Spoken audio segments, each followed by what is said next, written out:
Hello and welcome back to English 210. My name is Mr. Dotson, but you already know that. I am really excited to have the opportunity to teach you again since you were my students last fall and spring in English 111. I already feel like I know you really well. I know your writing. I know what you're capable of. And this is a course that is designed to introduce you to the genres of literature. And also within this course, I've built in some writing assignments to make sure that you have absolutely what you need before you leave Monroe County High School. So this semester's focus is going to be primarily on reading poetry, epic, short fiction, drama, and a short novel. And then I'm going to add into it one nonfiction essay and a set of essays that are nonfiction in nature, which will be very much like what we did in English 111. We're going to cover APA formatting. So in English 111, you learn MLA formatting. Now in this course, you're going to learn APA formatting. So when you go off to wherever you go next year, you will be well prepared and your professors will love the type of writing that you produce. So let's spend a few minutes today looking at the syllabus. And you already know how I operate. You know that you can email me or text me if you have questions. I'm glad to help. I will be providing you with all the things that you need to read. So, like copies of Macbeth, for example, you will be provided that. You don't have to buy anything extra. I don't have an English 210 course pack for you, but you do have an English 112 course pack, and there'll be an essay set that we actually go back and read out of that English 112 course pack. But Miss Curtis can help you with that. Look at the course outline. This contains the major dates of how we will progress. So we're going to begin with poetry and epic, and then we will move on to a nonfiction essay set that's actually contained in the English 112 course pack. We're going to read Macbeth together, and we're going to do some interesting things with Macbeth, looking at some modern parallels to that. We'll read a set of short stories. After spring break, we will read a short novel, and then there's a final exam. So our semester ends May 5th, and I know Monroe County High School goes on, graduation isn't until a couple of weeks after that, but for my purposes, we'll be finished by May 5th, and you'll have everything that you need to get credit for this particular course. Also, you know this already about me, but I will follow Monroe County High School's calendar. So that means when you're out for spring break, I won't post any assignments. When you're out for Martin Luther King Day or President's Day, I won't post any assignments. The only exception to that might be if you have a snow day where you have a work at home day, then I will probably continue to post in Google Classroom just so that we keep caught up and stay on schedule to finish our semester by May 5th. So that's the syllabus. And I feel like we can progress quickly through that introduction since you already know me and I already know you. So, part of me, you already know that I'm a huge proponent of increasing your vocabulary.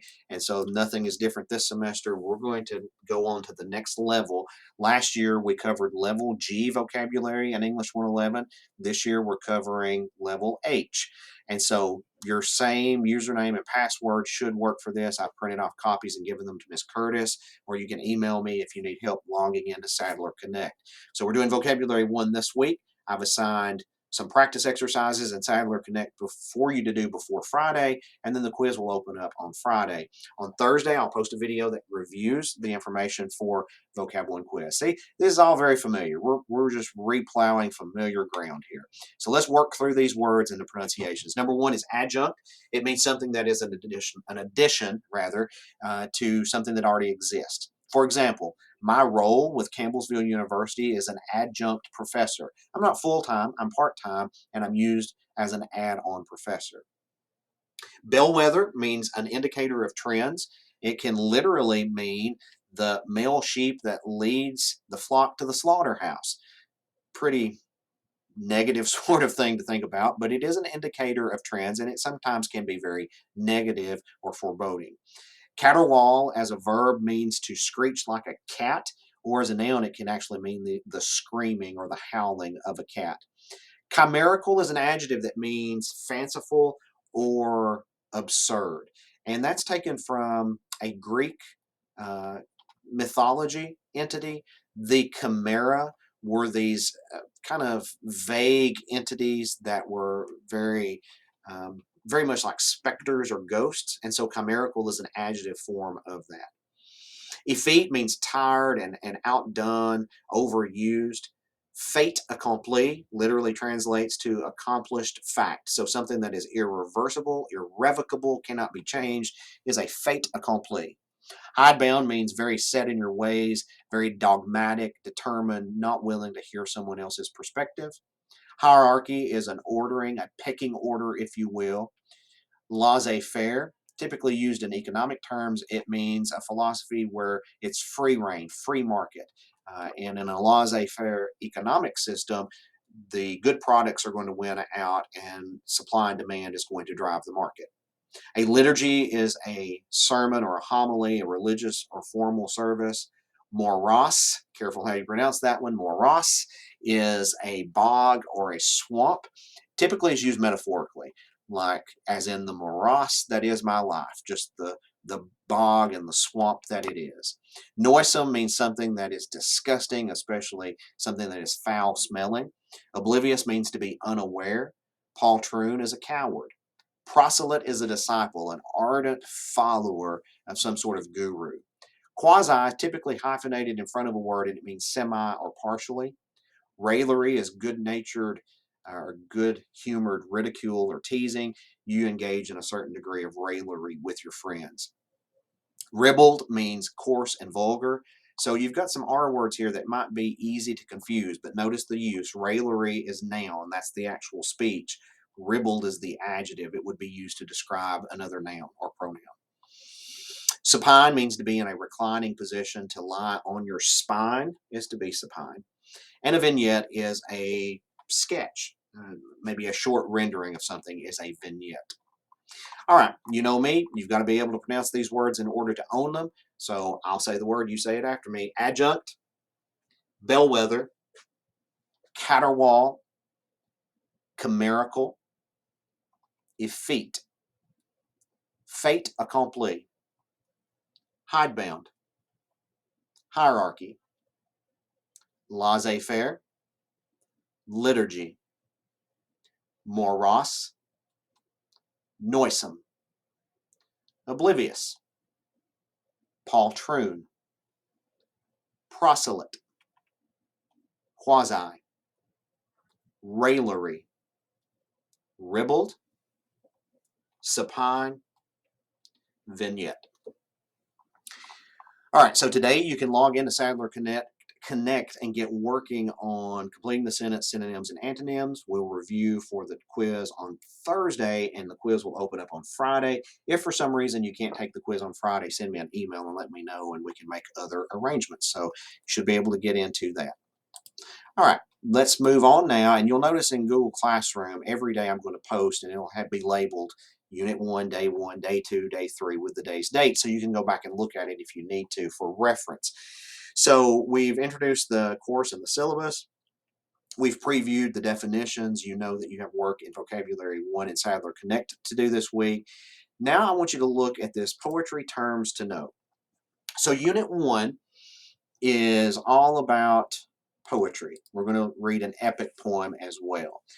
And so, what I would like for you to do with this is just make a copy of it so that you can put it in your Google Drive.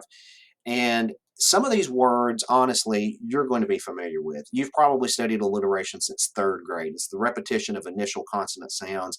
An example of it would be 5 miles meandering with a mazy motion. Notice that emphasis on the initial M, the consonant sound. So if you know the definition of the word, I'm good with it. There may be some words on here that you're less familiar with. For example, metonymy and synecdoche may be words that you're unfamiliar with. So look up the meanings of those words and then just paste that definition in so that you've got a grid to study. So these words are going to show up on the poetry exam. So if you look at the end date for Unit 1, I think it's January 27th, that's going to be the date of your first unit exam. And it will cover all of these poetry terms. So I'm giving you these on day 1 for you to look up these definitions. And as you look up those definitions, collect them. As we talk about poetry, we see examples of them, but just know that there's going to be a matching section on Unit 1 test where you have to match these words to their definition. We'll come back to it to make sure you have the right definitions before you take the test. But today, I want you to work on locating the definitions of the words that you don't know by making a copy of this Google Doc. You do not have to submit that to me. This is for you to study and to work on today to get these definitions. Okay? Now, in addition to that, we are looking at our first poem today. And I like to begin with the most highly stylized, highly structured poem that we're going to read. And from here on out, it's going to be free verse.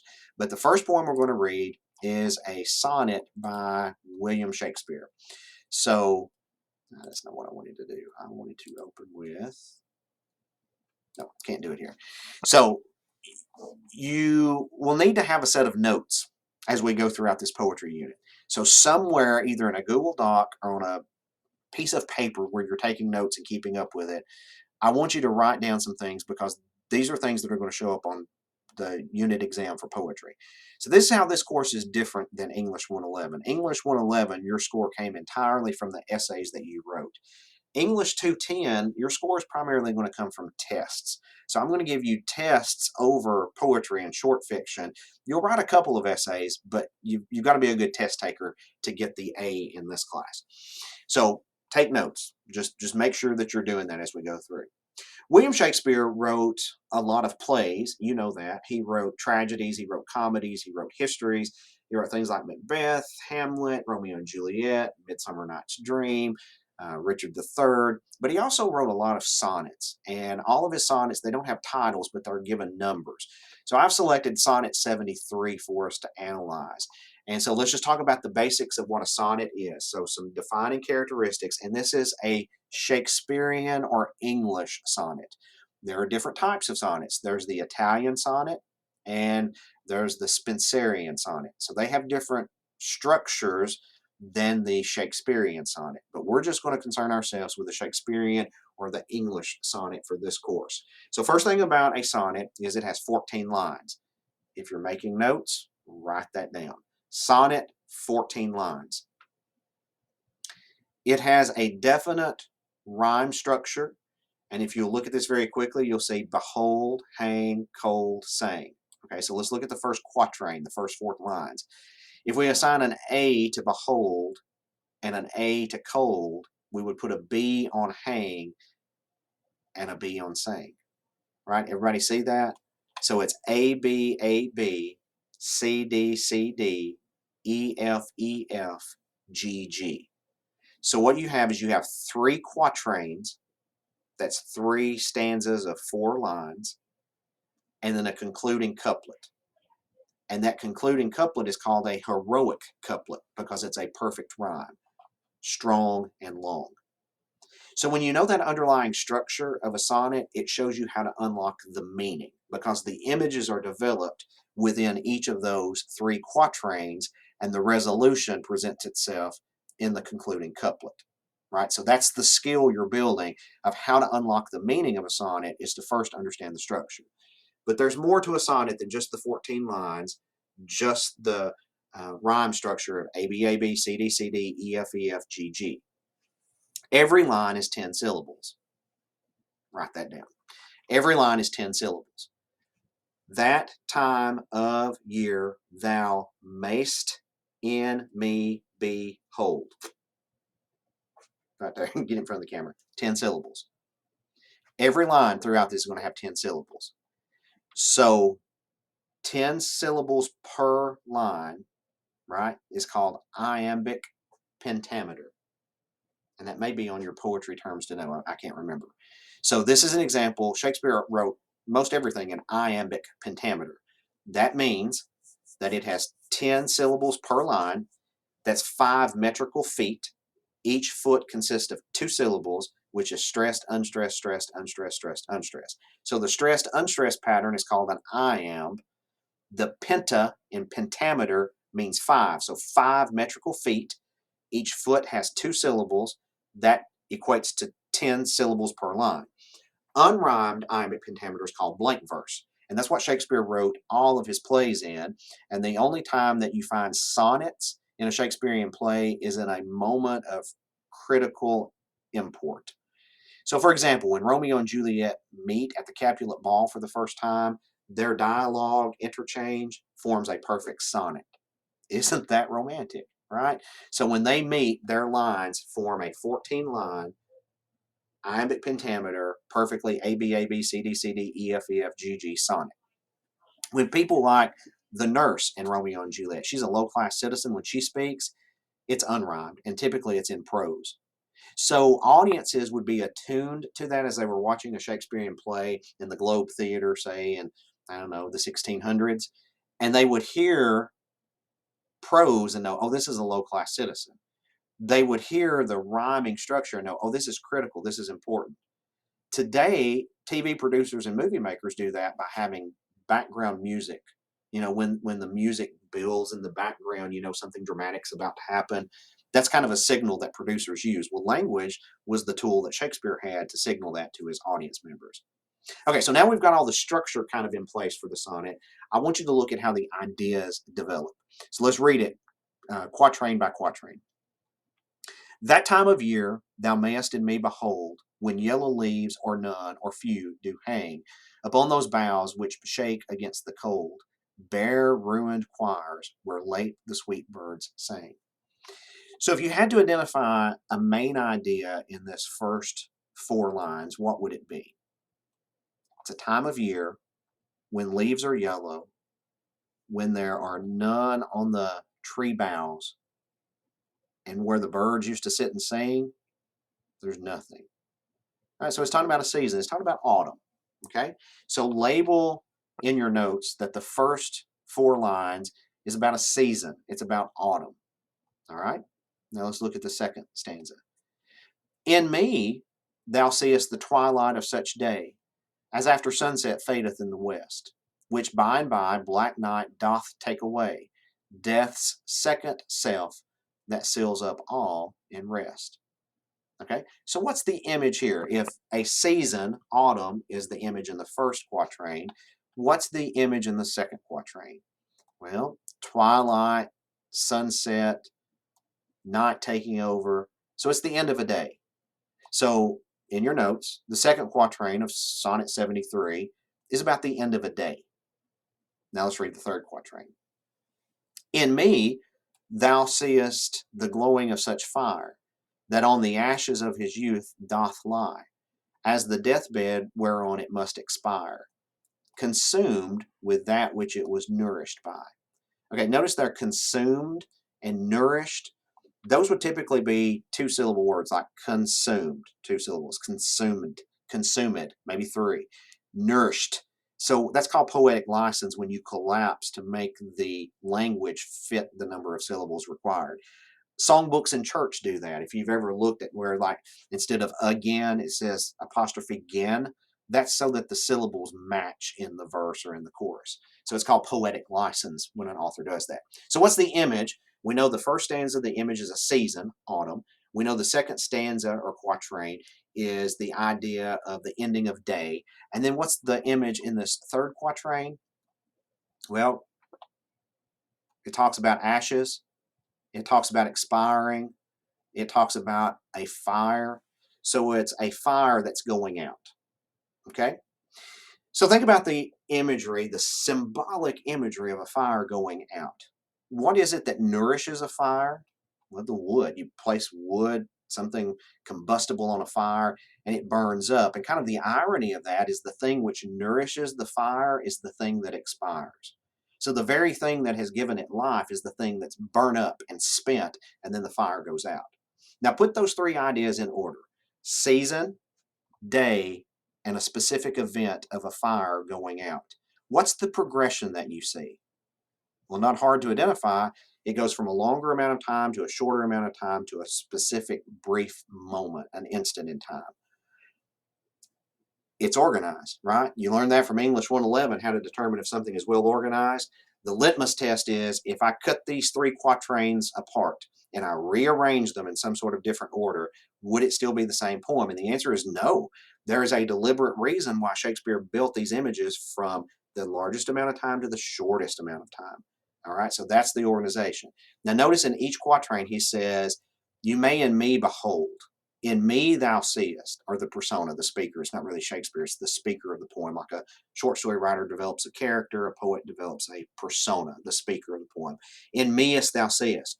So it's a lover speaking to his beloved or her beloved, saying, you notice in me that I'm getting to the autumn of my life. I'm getting to the twilight of my life. I'm getting to the point where the fire is about to go out. What's the speaker talking about? End of life. I'm growing older. I'm getting older and time is running out. And he illustrates that by these three images. And then the conclusion, the resolution, is in the rhyming couplet in the end. See, now you know how to unlock a sonnet. So here's the whole point, the thesis, if you will, of the poem.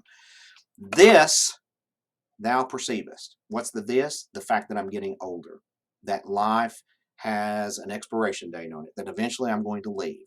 This thou perceivest, which makes thy love more strong, to love that well which thou must leave ere long.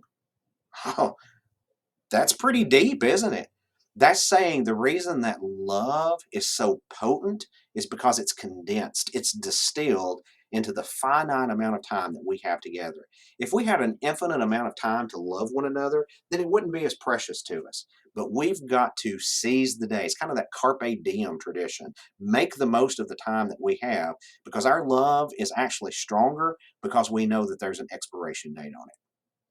Sonnets are pretty deep. Sonnets are generally about love, generally about this idea of seize the day, carpe diem, and it unfolds right in front of your eyes in these beautiful images that are deliberately placed in such a way to lead you to a conclusion. So, I want you to take notes based on that sonnet. There will be questions about this sonnet on Unit 1 poetry exam. I absolutely guarantee you of that fact. Tomorrow, when you come back into class, we're going to talk a little bit more about a sonnet, and then we're going to move on to some other poems. And I want you to be thinking about, in your study of poetry in years past, do you like poetry? I can almost hear your answer right now. We don't really care for poetry. My job is to change your opinion about poetry. If you don't like poetry, you've just not read the right poems. So, my attempt in this class is to introduce you to the right poems in the right way so that you actually like poems. Okay, so the work for today is work on vocabulary, listen and take notes, and get definitions for those poetry terms to know. I'll see you back here tomorrow and we'll talk more about sonnets.